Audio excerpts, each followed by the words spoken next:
तर बीडमध्ये देखील नेमक्या याच आंदोलनाच्या पार्श्वभूमीवर शेकडो शिक्षक संपात सहभागी झालेले आहेत. 500हून अधिक शाळा बंद आहेत. या सगळ्याचा आढावा घेतला आपले प्रतिनिधी हरिदास तावरे यांनी.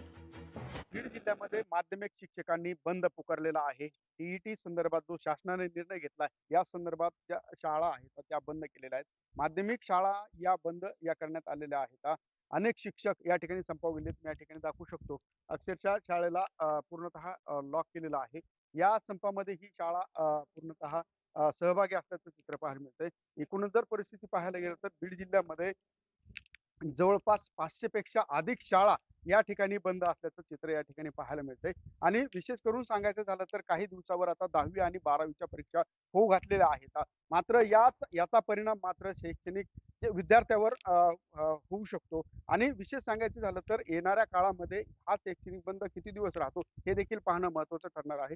कारण महाराष्ट्र शासनाने हा जो निर्णय घेतलेला आहे टीईटी संदर्भातला हा अन्यायकारक असल्याचं शिक्षक या ठिकाणी सांगतात.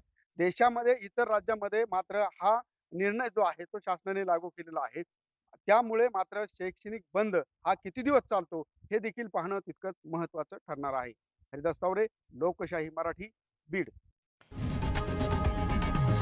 लोकशाही मराठी ऐका, पहा, जागरूक रहा.